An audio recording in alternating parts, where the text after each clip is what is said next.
Hello, everybody. My name is Emily, and I grew up in a small town in Connecticut. I'm not going to say the town's name because I don't want people stalking me. Um, I've always. I grew up in this town. I was born in the next town over from me, and I was born and raised here, and I was born and raised here in the same house I live in today. I live in a really small preppy town. So like my life hasn't always been easy, like making friends and stuff because everybody's like near materialistic here. And like my family's not the richest family either, but it's alright. And I also had like a lot of challenges in my life. When I was about 3 years old, I was diagnosed with I'm sorry, I really don't like my voice on camera. I was diagnosed with multiple learning disabilities. Um, Doctors used to say that I wouldn't be able to talk, read, write, make friends, graduate from high school, or go to college. So my parents cried, of course, that they thought I was never going to be able to do that. And they wanted to prove the doctors wrong. So they put me in speech therapy when I was 3.5. I was there till I was 5, and then I started in a school, not in a school play, in a special ed play, and I was one of the main characters.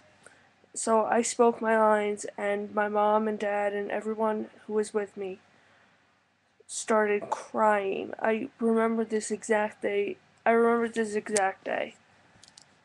And so then life goes on.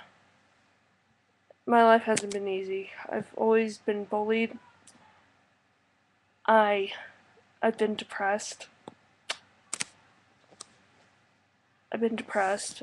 I haven't always had a lot of friends to go to in my life. I remember an instance in first grade. First grade was the year that people started bullying me and calling me names and stuff like that, and it was really horrible to go to school every day, and I really didn't want to go to school at all. And so like I would come home crying every day, and like I would bawl my eyes out pretty much, and my mom always used to say, "Emily, it's okay," but deep down inside I knew it wasn't okay because they were calling me names like pathetic, like I don't even exactly remember, but they were mean names, and I cried. And then second grade, I remember this girl spreading a rumor about this. He wasn't he was a really nice kid, but like, you know what I'm saying? Like, not a lot of people liked him too, and he was like kind of bully too. So they made up a rumor about me and him that we liked each other.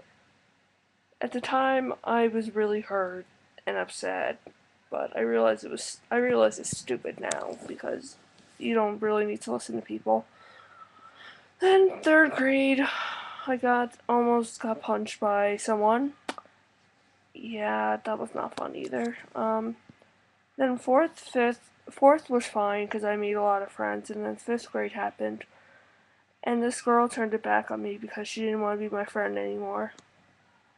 And then in sixth grade, I made other friends. Sixth grade, my friends came up to me. My friends at the time came up to me and told me that I was ugly and they didn't want to be my friend anymore. I've been called so many names that even to this day I still have like haunted feelings about like myself. Like I have very, very bad insecurities. I have I gained a lot of weight and I'm trying to lose it, but I just think of the past sometimes. But then middle school, I met some girls. I wasn't they weren't really nice to me at the time, and then we ended up getting closer and and closer, and we're still friends to this day. And my mom always used to tell me that I had fake friends, which is really true. I did have fake friends.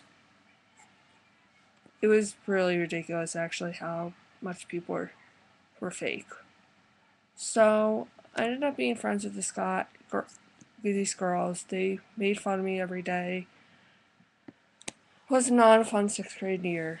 And then 8th grade, I met these group of girls who have been my best friends since then. And I was happy, and then one of my best friends moved back to her hometown. It really hit me hard. I started being depressed. I started started I started not believing in faith anymore. I started not believing in myself. So then my best friend Sarah asked me if I wanted to go to this camp. For this youth group called Young Life. So I went. I really liked it. I didn't really get much out of it the first years, but I wanted to go again. So then I went the second year, and the speaker really spoke to me. We had to do 5-minute silent prayer, and I remember exactly that day that I did a 5-minute silent prayer being like, God, if you're here, show me a sign. So I prayed. And ever since then, I've been really religious. And even though like people say stuff about you, you shouldn't believe them. Yes, I'll admit it, like I still say I'm fat sometimes, which is kind of true because it just gets me to lose some weight.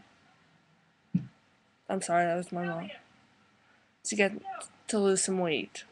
So I say that to myself. And then 11th grade happened and I started dating someone. Wasn't a good relationship. My best friend, my best friend Sarah. If it wasn't for her, I don't know where I would be today. Love you, Sarah. If you ever see this. I don't know where I would be today, honestly, because she came up to me that night. She's like, I'm not gonna say his name because he might look at this. So, I really don't like this kid. He he he looks like an abusive kid, and I was like, Sarah, come on, he's not that bad because I really did think he was a good kid. Then I dropped him off one night at his house, and he almost forced me to have sex with him.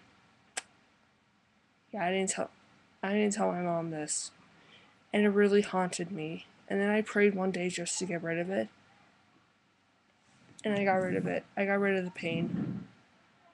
And then I went to so everything happens, everything good happens. I find out that I graduated from high school.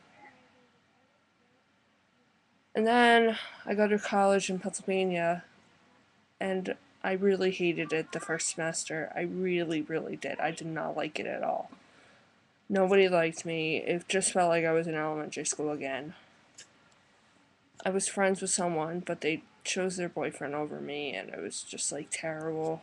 And then I stupidly went online and met a boy. We started dating. It was really stupid. Don't do that.